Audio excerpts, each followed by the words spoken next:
हमको तो आशंका इस बात की है कि इसके पीछे बिहार में जो सत्ताधारी दल के लोग हैं वही लोग कहीं ना कहीं होंगे, ताकि कोर्ट के माध्यम से अगर कोई अवरोध होगा तो बदनाम करेंगे विरोधी को, लेकिन उसके पीछे जानबूझकर इन्हीं लोगों की कोई कोशिश होगी ताकि अवरोध हो।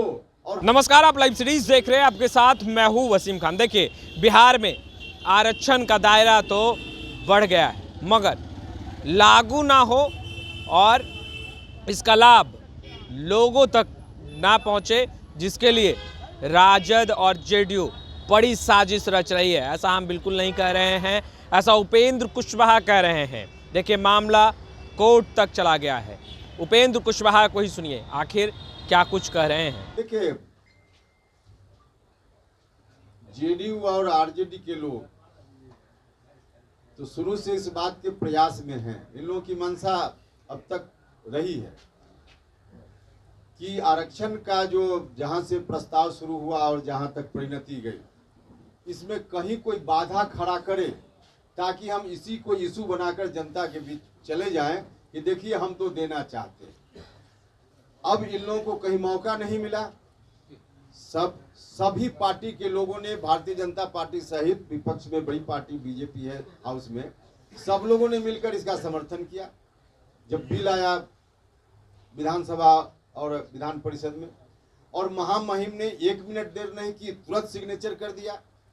तो अब इन लोगों को लग रहा है कि कहीं अवरोध आ ही नहीं रहा है, सब लोग सर्वसम्मत से इसको पारित हो दे रहे हैं। तो अवरोध नहीं आएगा तो जनता में कैसे हम जाकर कहेंगे कि हम तो करना चाहते, घड़ियाली आंसू बहाने की बात। तो इसलिए ये लोग तो चाहते ही थे कि कहीं ना कहीं कोई अवरोध पैदा करे। तो यह भी एक जांच का विषय है कि जो लोग भी कोर्ट गए हैं, कोर्ट ले जाने में इस विषय को कहाँ किनकी भूमिका है।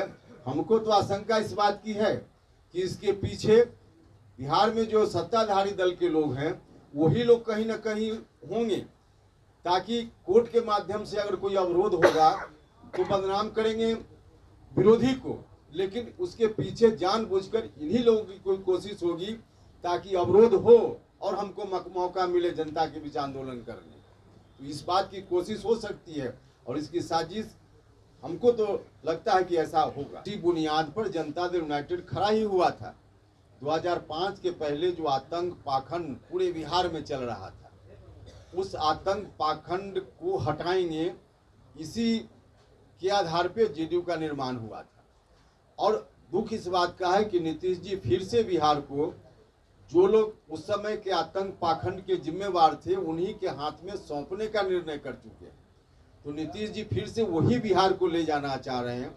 यह दुख की बात है, वरना नीतीश जी कह तो ठीक ही रहे कि 2005 के पहले क्या स्थिति थी।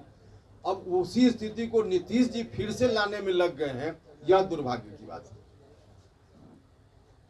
नीतीश कुमार में जो परिवर्तन हुआ है, कि उपेंद्र कुशवाहा जी भी चिंतित हैं, क्योंकि शिवानंद तिवारी कह रहे हैं कि जितने पुराने साथी हैं सब चिंतित हैं। आजकल मुख्यमंत्री नीतीश कुमार झोंक में कुछ भी कह देते हैं। देखिए, इस बात की चिंता कोई मीडिया में व्यक्त करने की जरूरत नहीं है।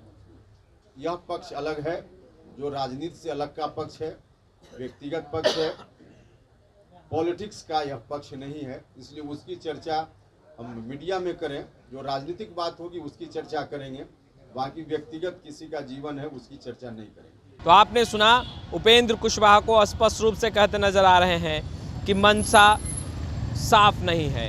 आरक्षण को लेकर के राजद और जेडीयू बड़ी साजिश रच रही है और मामला कोर्ट तक पहुंचा है। बैकडोर से राजद और जेडीयू ये षड्यंत्र रच रही है। खैर, इस वीडियो में इतना ही। अब तक आपने हमारे चैनल को सब्सक्राइब नहीं किया है, तुरंत सब्सक्राइब कर ले। आपका बहुत बहुत शुक्रिया।